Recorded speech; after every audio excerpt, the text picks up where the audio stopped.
नमस्कार जंटी में स्वागत आपका। मैं हूं योगेंद्र। आप देख रहे हैं खास खबर, और खास खबर में हम बात करेंगे शी जिनपिंग के साथ डोनाल्ड ट्रंप की मुलाकात की, और साथ ही जो 3 दिवसीय उनका दौरा है, पूरी दुनिया की निगाहें उस पर टिकी हुई हैं, क्योंकि यह दौरा उस वक्त हो रहा है जब ईरान, इजराइल और अमेरिका के बीच युद्ध है। हालांकि वो अभी सीज फायर है उसका। दूसरी तरफ दिल्ली में जो बैठक चल रही है ब्रिक्स के विदेश मंत्रियों की, उसका एजेंडा भी था काफी हद तक, जो समझ पा रहे हैं कि डॉलर से बाहर निकलने का वैश्विक एक मुद्दा है। कि दूसरा, कभी भी अमेरिका या ट्रंप नहीं चाहते हैं कि उनकी जो बादशाहत है या उनके सुपर पावर है उस पर कोई असर आए, और साथ ही डॉलर पे भी किसी तरह का कोई असर नहीं आना चाहिए। क्योंकि डॉलर का विकल्प तलाशने के लिए कई बार कई तरह की चीजें चाहिए। खुद जहां पे जिस धरती पे अभी वो मौजूद हैं, चीन पहले ही कह चुका है इस बात को लेकर के। खैर, इसके अपने मायने हैं। 17 सीईओज को, जो बड़ी नामचीन कंपनियां हैं, उनको भी वो साथ लेकर के गए हैं। तो ये तो तय है कि ट्रेड पे वो चर्चा करेंगे, साथ ही ट्रेड एंड वॉर दोनों पे वो चर्चा करके, और क्या इसका रास्ता निकलता है ये देखने वाली बात होगी। बोइंग विमानों के लिए बताया जा रहा है कि बड़ा एग्रीमेंट उनके बीच सुलह हुई है, या यूं कहूं कि कुछ समझौते की स्थितियां बनी हैं। खैर, लेकिन दिल्ली की बैठक पर क्या कुछ इसका असर पड़ेगा, एक बात। दूसरा, इस बैठक के क्या मायने हो सकते हैं, 3 दिवसीय दौरा। और सबसे बड़ी बात यह है कि 18 मई को अब पुतिन आएंगे चीन, और 23 से 26 मई तक पाकिस्तान के प्रधानमंत्री शरीफ, शहबाज शरीफ, वो भी चीन दौरे पर रहेंगे। तो जो कुछ चल रहा है उसका क्या मायने हो सकते हैं, क्या कुछ कहा जा सकता है। हमारे साथ आज एक्सपर्टीज का पैनल है। गौरीशंकर गुप्ता साहब, पूर्व आईएफएस और विदेश मामलों के जानकार। डॉक्टर करोड़ी सिंह साहब हमारे साथ हैं, विदेश मामलों के जानकार और रक्षा विशेषज्ञ। Lieutenant general SPS Kateva sir हमारे साथ में। सभी का स्वागत। मैं गुप्ता साहब आपके पास में आना चाहूंगा। देखिए, शी जिनपिंग और ट्रंप दोनों की मुलाकात तो काफी महत्वपूर्ण ही, पूरी दुनिया की निगाह टिकी हुई है। लेकिन किस नजरिए से देखा जाना चाहिए, दो चीज इसमें। जैसे वो लेके सीईओज को जो लेकर के गए साथ में, उससे लगता है कि वो ट्रेड पे कोई बहुत बड़ी डील कर सकते हैं। दूसरा, दुनिया ट्रेड से ज्यादा अभी इस बात की चिंता कर रही है कि होर्मुज का क्या होगा, ये वॉर खत्म होना चाहिए। तो कुछ रास्ता निकलता दिखाई दे रहा है सर इस। नमस्कार योगेंद्र जी, हमारे को पैनलिस्ट को भी बहुत बहुत नमस्कार। देखिए, अभी मैं थोड़ी देर पहले इन दोनों के स्पीचेज जो पब्लिक डोमेन में आते हैं, जब ऑफिशियल टॉक्स चालू होती हैं, तो जो वेलकम स्पीच होता है वो आता है, और उसके बाद अभी जब इनका जो स्टेट बैंक्वेट है उसमें दोनों ने अपने ओपनिंग स्टेटमेंट दिए हैं, तो उनको मैं देख रहा था। मैं ये मानता हूं कि देखिए, अमेरिका और चाइना के बीच में काफी चैलेंजेस हैं, लेकिन फिर भी उनको कोऑपरेटिव बन के आगे बढ़ना चाहे पड़ेगा, ये मेरा मानना है। अब चैलेंजेस में देखिए, आप सबसे पहले तो ये है कि एक तरफ तो चाइना को अमेरिका का मार्केट चाहिए, क्योंकि चाइना की इकोनॉमी एक्सपोर्ट ड्रिवन है काफी हद तक, और दूसरी तरफ यूएस का बहुत बड़ा ट्रेड डेफिसिट है, $500 बिलियन से ज्यादा का ट्रेड डेफिसिट है पर एनम। तो वो एक बहुत बड़ी समस्या है दोनों के बीच में, एक अपॉर्चुनिटी भी है। दूसरी, एआई और टेक्नोलॉजी में चाइना ने जो एडवांसेज किए हैं उससे अमेरिका थोड़ा घबरा रहा है अभी, क्योंकि जो स्पीड और जिस डायमेंशन से एडवांसेज हुए हैं, तो वो चाहता है कि दोनों के बीच में कुछ सामंजस्य हो और फिर आगे बढ़े। तीसरी चीज, अब अमेरिका का जो एक छत्र राज्य था, जो डोमिनेंस था ग्लोबल, उसको चैलेंज हो चुका है, और वो चाइना जो है वो उसको सरपास करके क्लियरली आगे बढ़ना चाहता है। ये रूबियो का एक एयरक्राफ्ट में इंटरव्यू था आज, उसमें उन्होंने क्लियरली बताया कि चाइना चाहता है कि वो अमेरिका से आगे निकले और सबसे बड़ी वर्ल्ड पावर बन जाए। तो उस दृष्टिकोण से वो अपना आगे बढ़ाव चालू कर रहे हैं।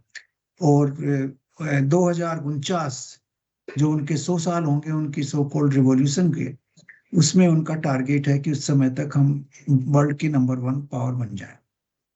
तीसरी चीज ये है कि इनके जो राइवलरी है वो रीजनल इश्यूज पे कई जगह पे है। एक तो ताइवान स्ट्रेट पे है, साउथ चाइना सी पर है, अभी स्ट्रेट ऑफ हॉर्मुज पे है, और आपका यूक्रेन सिचुएशन पे है, और नेटो पर भी है। तो कई जगह ऐसे रीजनल इश्यूज हैं या लोकल इश्यूज हैं जिनके ऊपर दोनों की काफी बड़े मतभेद हैं, और उनको निपटाना बड़ा आसान नहीं होता है। फिर रसिया से और चाइना की जो रिलेशनशिप है उसके ऊपर भी क्वेश्चन मार्क आते हैं काफी।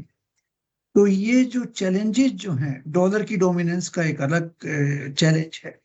चाइना चाहता है कि युआन का डोमिनेंस बढ़े या डॉलर की डोमिनेंस कम हो। तो ये सबसे बड़े बड़े चैलेंजेस जो हैं ग्लोबल स्टेज पे दोनों के सामने हैं। अभी जो टॉक्स हो रही हैं उनमें बड़ी बॉनहोमी दिखाई जा रही है, दोनों साइड एक दूसरे को बड़ा प्रेज कर रहे हैं कि हमारे हिस्टोरिक टाइज हैं, उनका अच्छे अच्छे चीजों का रेफरेंस दे रहे हैं। ट्रम्प भी पुराने पुराने चीजों को 1700 कुछ को घूम के शोध करके लेके आए अपने स्पीच में। ये भी अपने 55 साल पुरानी जो, जब कोशिश को कोशी जन आए थे निक्सन टाइम में, उसको ढूंढ के बताए जा रहे हैं। तो ये जो अभी तो बोनोमी जी है, लेकिन जो पीछे पर्दे के पीछे जो चर्चा चल रही है उसमें 3-4 बड़े इश्यूज हैं। मैं आपको उन चारों इश्यूज को बताऊंगा। सबसे जी। पहला इश्यू है ताइवान मैं का। मैं वापस आ रहा हूँ सर आपके पास में। एक बात मैं वापस, क्योंकि ये जो ठीक मेजर है। है ताइवान एक बड़ा इश्यू है, क्योंकि होर्मुज के दौरान भी जब ईरान और इजराइल के बीच युद्ध अभी जारी है, उस दौरान भी ये आया था एक बार बीच में कि ताइवान पे शायद हो सकता है चीन अटैक करे, लेकिन ताइवान में काफी इंटरेस्ट है अमेरिका का। वो चाहता है क्योंकि दूसरा, अमेरिका के इंटरेस्ट के साथ साथ ट्रम्प का इंडिविजुअल इंटरेस्ट भी बहुत है। वो एक व्यापारिक आदमी है, वो तमाम चीजों को उस दृष्टि से भी देखते हैं, हर जगह अपनी संभावनाएं तलाशते हैं। क्योंकि वो जिस तरह से अपने कुनबे के लोगों को भी लेकर के गए, उससे झलकता है कि कहीं ना कहीं उनके अपने जो इंडिविजुअल इंटरेस्ट हैं वो भी हो सकते हैं। सिंह साहब, आपके पास में आना चाहूंगा मैं, करोड़ी सिंह जी। आपको ध्यान होगा कि सितंबर 2025 एसओसी की बैठक में जिनपिंग, पुतिन और मोदी तीनों की ठाके मारते हुए और एक ऐसी तस्वीर सामने आई थी। तो उस समय कुछ कमेंट्स भी किए थे ट्रंप ने। आपको लगता है कि वो तब से काफी बेचैन भी हैं, और अभी की जो परिस्थितियां हैं वो चाहते हैं कि ब्रिक्स को लेकर के भी वो पहले कमेंट्स पास कर चुके हैं। तो ये दौरे का भी कोई पर्टिकुलर टाइम पीरियड के पीछे उनकी अपनी स्ट्रेटेजी हो सकती है? देखिए, टाइम के पीछे ये पहले से दौरा तय होना था पिछले मार्च में, लेकिन उस जी समय नहीं हो पाया। अभी मई तक वो आगे बढ़ गया था ईरान में अमेरिका के फंसने की वजह से। तो अब निश्चित रूप से अमेरिका के लिए रणनीतिक इश्यू है वो ईरान है। और ये आज ही व्हाइट हाउस ने ऑफिशियल जो स्टेटमेंट दिया है उसमें ईरान पे डिटेल से ये कहा है कि ईरान को हम न्यूक्लियर पावर नहीं बनने देंगे, होर्मुज खोलना होगा। दूसरी तरफ चाइना के विदेश मंत्रालय ने आज ताइवान को लेके डिटेल्स बातें कही हैं। तो दोनों के रणनीतिक इश्यू अलग अलग हैं। अमेरिका के लिए ईरान है और चाइना के लिए ताइवान है। लेकिन ताइवान को लेके मुझे नहीं लगता कि अमेरिका किसी भी कंसेशन के लिए एग्री होगा, क्योंकि रीगन के टाइम में ताइवान को अश्योरेंस 6 अश्योरेंस दिए थे, उनसे डेविएट मुझे लगता नहीं कि होंगे। लेकिन दूसरी तरफ वन चाइना पॉलिसी को भी अमेरिका लंबे समय से फॉलो कर रहा है। तो वन चाइना पॉलिसी भी है, आप ताइवान को सपोर्ट भी करना चाहते हैं। तो मुझे लगता है कि चाइना का फोकस ये रहेगा कि पीसफुली रीयूनिफिकेशन कर लें, इस तरह की रणनीति हो, और अमेरिका ज्यादा सपोर्ट न करे, थोड़ा इनडिफरेंट रहे ताइवान के केस में। अगर ताइवान पीसफुली मिलना चाहता है तो अगर मिलिट्री एक्शन होगा, हार्ड एक्शन होगा, निश्चित रूप से अमेरिका, जापान और दूसरे अलाई हैं एशिया के, वो उसमें आएंगे। ये तो रणनीतिक इश्यू है दोनों के। दूसरा है व्यापार वाला मामला, और उसमें निश्चित रूप से मुझे लगता है कि मैं ये कहूँ कि China has all the cards, अगर ट्रम्प साहब की भाषा बोले तो। क्योंकि चाइना के पास रेयर अर्थ मिनरल्स हैं। सेमीकंडक्टर को लेके चाइना काफी तेज गति से एडवांसमेंट कर रहा है। 2027 तक चाइना ये कर लेगा कि सभी चाइनीज जो मैन्युफैक्चरिंग है उनमें चाइनीज चिप्स होंगी, दूसरी बाहर की चिप्स नहीं रखेंगे। ये 2027 का टारगेट है चाइना का। तो ऐसी स्थिति में मुझे लगता है कि अमेरिका के सामने यही रास्ता है कि चाइना के साथ कोई सहयोग किया जाए, जिसको शी जिनपिंग ने कहा है कि रिजुवेनेशन ऑफ चाइनीज नेशन और मेक अमेरिका ग्रेट अगेन दोनों साथ साथ चल सकते हैं, दोनों में कोई विरोधाभास नहीं है। तो निश्चित रूप से कुछ व्यापारिक समझौते होंगे, लेकिन जो थिंक टैंक है वाशिंगटन में, विशेष रूप से हेरिटेज फाउंडेशन जिसका बहुत ज्यादा प्रभाव ट्रंप की पॉलिसीज पे है, और the council of foreign relations, उन दोनों का ये कहना है कि कोई ब्रेक थ्रू नहीं होगा, न कोई बहुत बड़ा कुछ अचीवमेंट होने वाला है, कोई बड़े इश्यूज रिजोल्व नहीं होंगे, केवल रिलेशंस को स्टेबलाइज करना पॉसिबल होगा। तो दोनों अपने अपने रिलेशंस को ज्यादा डिटेरियोरेट नहीं हो, स्टेबलाइज करने का एफर्ट ज्यादा लग रहा है। और इसके साथ साथ उन्होंने ट्रंप साहब ने इनवाइट भी किया है कि 24 सितंबर को क्योंकि आप 22 से यूएन जनरल असेंबली का सेशन शुरू होता है, स्पेशल वीक, तो शी जिनपिंग वहां रहेंगे। तो 24 सितंबर को व्हाइट हाउस में इनवाइट भी किया है परिवार सहित, उसकी वाइफ के मिसेज शी जिनपिंग के साथ।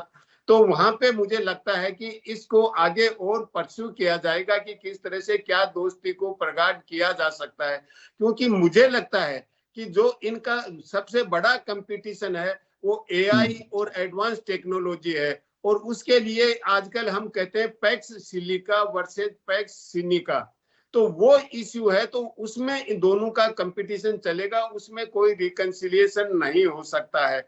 बाकी इश्यूज में रिकंसिलिएशन हो सकता है, व्यापार को लेके हो सकता है, क्योंकि व्यापार तो ये चाहते हैं कि किसी न किसी तरह से संतुलित व्यापार हो, जो कि ट्रंप की जनरल पॉलिसी है। चाइना कंसेशन सीख करेगा कि जो आपकी टैरिफ पॉलिसी है उसमें चाइना को कंसेशन दिए जाए, तो कुछ मिनिमम कंसेशन दे सकते हैं। इससे आगे मुझे नहीं लगता कि इसको कोई हिस्टोरिक विजिट कहें या कोई हिस्टोरिक अचीवमेंट कहें, उसकी संभावना मुझे भी कम लग रही है। योगेंद्र जी, ओवर। बिल्कुल आप सही कह रहे हैं, क्योंकि टेक्नोलॉजी को लेकर के काफी चिंतित है, और जिस तरह से एग्रेसिव मोड पे टेक्नोलॉजी वाइज अभी फिलहाल चाइना अपना रुख इख्तियार कर रहा है, उससे काफी बेचैन है ट्रंप भी और अमेरिका भी। चलिए मैं जनरल साहब का रुख करना चाहूंगा। कटेवा सर, इस दौरे के दरमियान कुछ डिफेंस से जुड़ी कुछ चीजें हो सकती हैं दोनों देश मिलकर के, और दूसरा मैं ये चाहूंगा कि अभी जब ट्रंप गए उसी दरमियान ईरान ने कहा है कि अगर किसी भी तरह की कोई भी अगर जरूरत की युद्ध की, या क्योंकि ट्रंप ने कहा था कि हम बिल्कुल बर्बाद कर देंगे, तबाह कर देंगे, तो उन्होंने ये कहा कि हमारे पास में परमाणु ऑप्शन भी रहेगा आगे आने वाले दिनों के लिए। तो ये खिंचाव तो काफी कुछ दिखाई दे रहा है। तो यहाँ कुछ मध्यस्थता के लिए शी जिनपिंग को कहा जा सकता है, या फिर दोनों के बीच कुछ ऐसी अंडरस्टैंडिंग डेवलप हो सकती है जिसे कहा ईरान को कहा जा सके, क्योंकि इस मोड पे भी ट्रंप आ चुके हैं कि ये एक बार के लिए कहीं कोई बात ऐसी कुछ एग्रीमेंट्स हो या कुछ सेक्रीफाइस करे ईरान, ताकि हम इससे बाहर निकल सके, क्योंकि अमेरिका में बहुत प्रेशर है, और जब सेशन शुरू होगा उससे पहले पहले ट्रंप इससे बाहर निकलना चाहते हैं कैसे भी। देखिए योगेंद्र जी, जैसे कि अभी गुप्ता साहब ने बताया कि इस जो दौरे का, ट्रंप साहब के दौरे पे जो बॉनहोमिंग दिखाई दे रही है, उससे तो लगता है कि उन दोनों में काफी अच्छा बातचीत चल रही है। परंतु मैं आपको बता दूं कि ऐसे समय में जब कोई है इतना हेड ऑफ स्टेट, वो भी हेड ऑफ अमेरिका, जब दूसरे देश में जाता है, तो जो अपनी नेशनल कर्टसी होती है, हॉस्पिटैलिटी होती है, वो एक्सटेंड की जाती है। और ये जो अभी शुरू का जो बॉनहोमी है, जो फॉर्मल फंक्शंस है, स्टेट बैंक्वेट्स है, ये सब चीजें जो आगे क्या होने वाला है, या इनके जो अंडर करंट्स हैं, उनको कितना वो सॉल्व कर पाएंगी, इसके ऊपर एक सवालिया निशान है। आप आज की बात में उन्होंने ये बताया जरूर है कि आज ट्रम्प और जिनपिंग दोनों इस बात पे एग्री हुए हैं कि हॉर्मोज जो स्टेट है, जो चैनल है, वो खुलनी चाहिए। और दूसरी चीज पे एक और उस पे वो एग्री हुए हैं कि ईरान के पास न्यूक्लियर हथियार नहीं होने चाहिए। इसके साथ साथ यूक्रेन और रशिया की जो लड़ाई चल रही है उसके बारे में भी बात हुई है। जिनपिंग ने ये कहा है कि हम दोनों का जो ट्रेड का कोऑपरेशन है वो हमारे डिफरेंसेस को भुला करके अगर आगे बढ़ेंगे हम तो दोनों की तरफ से विन विन सिचुएशन होगी। परंतु दोनों का जो आप दोनों जब एक दूसरे के कॉम्पिटिटर हैं, उनकी प्रतिस्पर्धा चल रही है, तो अपेरेंटली वो बात करेंगे मिलने की, पर वो जरूर कोई ऐसी चीजें जो उनके पास हैं उससे वो एक दूसरे से नहीं शेयर करना चाहेंगे जिससे कि दूसरे को कोई ज्यादा उसका फायदा मिल सके। हालांकि टेक्नोलॉजी में और जो बाकी चीजें एडवांसमेंट है, जैसे आप सेमीकंडक्टर्स ले लीजिए, चिप्स ले लीजिए, आप इवन इलेक्ट्रिक गाड़ियां ले लीजिए। आज चाइनीज गाड़ी जो है वो टेस्ला गाड़ी से ज्यादा नंबर में आज वो प्रोडक्शन चल रहा है, ऐसा मालूम चला है। इसका मतलब वो टेस्ला बहुत पहले बैटरी की गाड़ियां लेके आ गई थी, इलेक्ट्रिक व्हीकल लेके आ गई थी, पर आज के दिन चाइना के अंदर ये गाड़ियां काफी टेस्ला के मुकाबले की चल रही है और उससे थोड़ा बहुत आगे एडवांसमेंट चल रहा है। तो इन चीजों को देखते हुए जरूर अमेरिका को ये फिक्र होगी। एक चीज जो किरोड़ी सिंह जी ने भी बताई और गुप्ता साहब ने भी बताई, एक जो पॉइंट है चाइना जो चाहता है कि अमेरिका इंटरफेयर नहीं करे, वो ताइवान का है। और आज की मीटिंग में भी जब ताइवान के बारे में बोला गया तो एक ही बोलते हैं कि एक ही, मैं प्रोग्राम देख रहा था वन के ऊपर जिसमें सब बता रहे थे कि एक ही पॉइंट था जिसके ऊपर थोड़ी सी उनकी गर्मा गर्मी तो नहीं बोल सकते, पर थोड़ा सा अनकंफर्टेबल हुए एक दूसरे से बात करते हुए। और हालांकि चाइना चाहेगा वन चाइना पॉलिसी में ताइवान उनके साथ मिल जाए, पर अमेरिका इसको कभी नहीं होने देगा। तो ये एक पॉइंट है जो हमेशा उनका सोर पॉइंट रहेगा। और ईरान की जो मदद है वो उसको भी वो चाहेंगे कि इसके ऊपर आपने जैसे बताया कि सर यहाँ आपको लगता है कि वेपन्स को लेके कोई टेक्नोलॉजी को लेके चर्चा हो सकता है या कोई डील हो सकती है इनमें? नहीं, ऐसा मेरे को नहीं लगता कि उसके ऊपर कोई बात, क्योंकि मुझे नहीं, हाँ वही ये मुझे वो तो वहां के आई नहीं है, वहां के डिफेंस सेक्रेटरी या वहां के जो वो नहीं आए, वहां बेसिकली ट्रेड के जो सीईओज हैं इंटरनेशनल कंपनीज के, अमेरिकन कंपनीज के, उनका एक बहुत बड़ा सेक्शन यहाँ पे आया है। और मुझे लगता है कि सारी की सारी चीजें ट्रेड के ऊपर ही इनका बात होगी। कितनी सारी कंपनीज है जिनके यहाँ पे फैक्ट्रीज थी, वो फैक्ट्रीज वहां से भी मूव करके वियतनाम चली गई है। जैसे आपको मैं बताऊं, गूगल की फैक्ट्री थी, वो धीरे धीरे वो शिफ्ट करें। तो ये एक बात हो सकती है कि जो अमेरिकन कंपनीज हैं जिनका वहां पे मैन्युफैक्चरिंग होती थी चाइना में, वो धीरे धीरे कहीं और जा रहे हैं। इसको शायद इसके ऊपर बातचीत हो सकती है, मुझे लगता है। चलिए मैं सर वापस आता हूँ, एक मिनट के लिए आप लोगों के पास में आना चाहूंगा, समय थोड़ा कम है। गुप्ता सर, मैं एक चीज जानना चाहूंगा आपसे, आपको लगता है कि अमेरिका चाइना में कोई बड़ी ट्रेड डील के लिए यहाँ पे अपना कुछ इन्वेस्टमेंट कर सकता? एक बात। दूसरा, हथियारों की टेक्नोलॉजी, क्योंकि दोनों के बीच जिस तरह की तल्खियां हैं, मुझे नहीं लगता कि वो गैप इतनी जल्दी खत्म हो पाएगा। टेक्नोलॉजी को लेकर के कोई चर्चा इनमें हो सकती है? कोई योगेंद्र जी, जहां पर ट्रेड का सवाल है, ट्रम्प साहब तो लोकल मैन्युफैक्चरिंग को बढ़ावा दे रहे हैं। वो चाह रहे हैं कि इन्वेस्टमेंट अमेरिका के अंदर आए और हम डिपेंडेंस चाइना के ऊपर कम करें। तो नेचुरली ये डील अगर होगा तो डील यही होगा कि जो चाइनीज प्रोडक्ट्स हैं उनके ऊपर ड्यूटी और बढ़ाई जाए। तो वो चाइना एग्री करेगा नहीं और वो पॉसिबल भी नहीं होगा। तो मेरे को नहीं लगता कि कोई बड़ा ट्रेड डील इस स्टेज पे आएगा।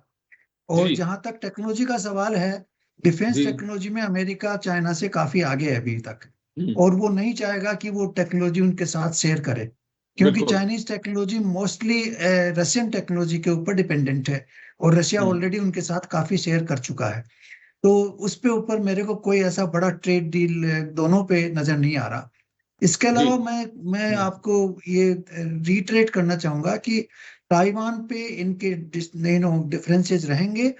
अमेरिका कभी भी नहीं चाहेगा, जैसे कटेवा साहब ने बताया, कि ताइवान जो है चाइना का हिस्सा बने, क्योंकि उससे चाइना की पावर और बढ़ेगी और उसकी ग्लोबल स्टेटस वो काफी ऊपर चला जाएगा, जीडीपी ऊपर चली जाएगी। और दूसरी चीज जो है, ये स्टेट ऑफ हॉर्मुज पे दोनों एग्री करते हैं कि ये ओपन होनी चाहिए, वो सभी एग्री करेंगे। लेकिन फिर भी चाइना जो है वो जानता है कि अमेरिका जो है किसी भी तरह से उनके ऑयल रिसोर्सेज को कंस्ट्रेन करना चाहता है, जैसे वेनेजुएला में किया और यहाँ किया। तो वो पीछे पीछे ईरान को भी सहयोग देंगे और उनका इंटेंशन ये होगा कि अमेरिका ब्लॉकेड को बंद करे। तो दोनों का इंटरप्रिटेशन अलग होगा उसी चीज का। चाइनीज इंटरप्रिटेशन होगा कि ब्लॉकेड बंद करें, और उनका इंटरप्रिटेशन होगा कि ग्लोबल नेविगेशन को फ्री किया जाए। तो इनके ऊपर डिफरेंसेस रहेंगे, और ये मेरे को नहीं लगता कोई मेजर डील, जैसे कौरवी सिंह साहब ने भी कहा, कोई मेजर डील होगा, ऐसा किसी भी स्टेज पे नहीं लग रहा। बिल्कुल, लेकिन एक दोनों जनरल के और स्टेटमेंट किसी आएगा, जी और दोनों कंट्री चाहेंगे कि उनके इस दिनों रिलेशंस स्टेबल रहें और ज्यादा डिटेरियोरेशन नहीं हो। बिल्कुल आप सही कह रहे हैं, क्योंकि देखिए सबसे बड़ी बात क्या है कि जो कहा जाता है कि देश की कहावत है कि शानपत जिसे कहते हैं, या फिर इनसिक्योरिटी दोनों के बीच है। वो कभी भी नहीं चाहेंगे कि मेरी टेक्नोलॉजी से, और दूसरा चाइना खुद भी दूसरी टेक्नोलॉजी वेपन्स में वो पूरी तरह से तो मैं नहीं कहूंगा, लेकिन आप काफी हद तक रसिया की टेक्नोलॉजी को लेकर के उनके एग्रीमेंट्स भी हैं कि वो दूसरे कंट्रीज के साथ में शेयर नहीं कर सकते। तो यहाँ ये बड़ी दिक्कत वाली बात हो सकती है। और लेकिन दौरे के फिर मायने क्या हैं, क्योंकि टेक्नोलॉजी एक्सचेंज का नहीं दिखता, बहुत मोटा पैसा अमेरिकन से लगाना नहीं चाहेंगे। होगा क्या, ये मैं करोड़ी सिंह जी से जानना चाहूंगा। सर, दोनों के बीच अविश्वास है, उसकी खाई मुझे नहीं लगता है कितनी जल्दी पूरी होगी, क्योंकि ट्रंप को इस बात को लेकर के भी अभी परेशानी है कि 18 मई को ही वो जाएंगे, उसके 2 दिन बाद तो पुतिन आ जाएंगे यहाँ पे। और पुतिन के दौरे के बाद अगर ये आते हैं तो जरूर कुछ कुदेरने की कोशिश करते हैं। तो ये बड़ी उलझन सी रहेगी आने वाले दिनों में ग्लोबली, जो ट्रेड को लेकर के या फिर इस वॉर की अनिश्चितता को लेके। देखिए योगेंद्र जी, हम अंतरराष्ट्रीय संबंधों में एक चीज पढ़ाते हैं जी, वो ये है कि हर देश होता है वो अपनी पोजीशन को डिफेंड करता है, डिफेंसिव पोजिशनल होता है।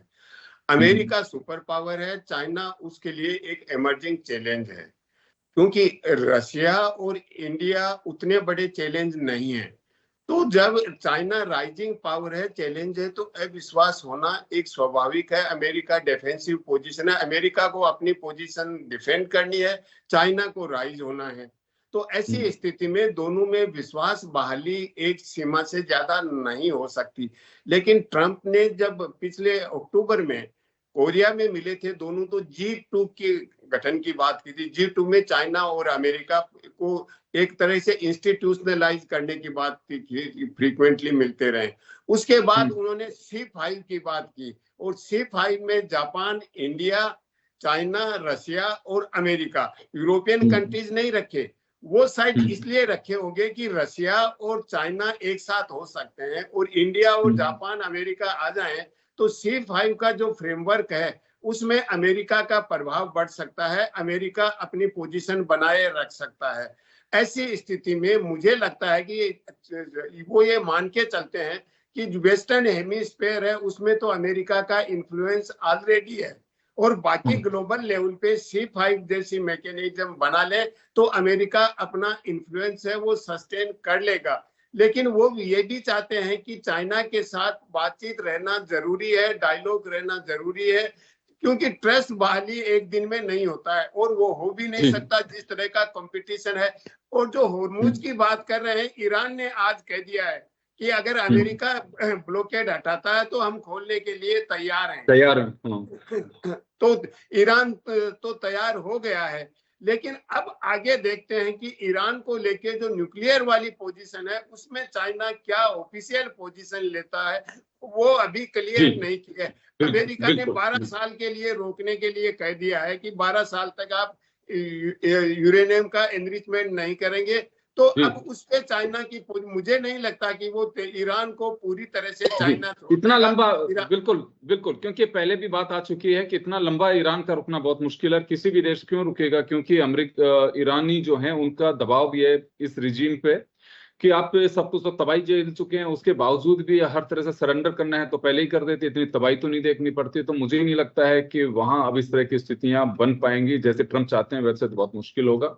और ये आने वाले दिन जरूर कुछ टेक्नोलॉजी वाइज मानिए या फिर ग्लोबल ट्रेड्स को लेकर के होंगे, वो कितने कैसे हो सकते हैं ये कहना मुश्किल है। मैं कटेवा साहब के पास में जाना चाहूंगा। सर, दोनों के बीच अविश्वास, सर मुझे नहीं लगता है कितनी जल्दी ये अविश्वास जो है ये विश्वास में तब्दील भी होगा। जरूरतें हो सकती हैं और कब किसके साथ कौन हाथ मिला ले वो भी एक अलग बात है, लेकिन इधर ट्रंप को पुतिन सता रहे हैं कि पुतिन आने वाले हैं 2 दिन बाद में ही, और शी जिनपिंग है वो भी सयाने चालाक हैं, वो इतनी जल्दी ट्रंप के चक्करों में आने वाले नहीं है। तो इसका कुछ निष्कर्ष निकलेगा या लॉन्ग टर्म कुछ ऐसी चीजें होंगी जिनका वेट करना पड़ेगा, कभी भविष्य में होगा, या फिर ये माने कि चलिए करंटली तो एक बार युद्ध समाप्ति की ओर तो दोनों बढ़ा सकते हैं इस कदम को। हाँ योगेंद्र जी, मुझे भी लगता है कि बाकी चीजें कोई बड़ा इसमें चीजें हासिल नहीं होंगी, पर एक चीज जो ट्रंप चाहेंगे कि चाइना ईरान पे प्रेशर डाले और वो इस सीज फायर को थोड़ा परमानेंसी देने की कोशिश करे। हॉर्मोज चैनल जो है उसमें शिप्स की आवाजाही शुरू हो जाए और वो अपना जो यूरेनियम एनरिचमेंट है उसको थोड़ा सा ऑफिशियली स्टॉप कर दे। तो ये ट्रंप के लिए एक तरह का ये फेस सेविंग हो जाएगा। नहीं तो अमेरिका में अभी उनका काफी विरोध चल रहा है और ये लड़ाई जबरदस्ती उन्होंने अमेरिकन पे थोपी है, इस बात की चर्चा वहां और जोर पकड़ती जा रही है।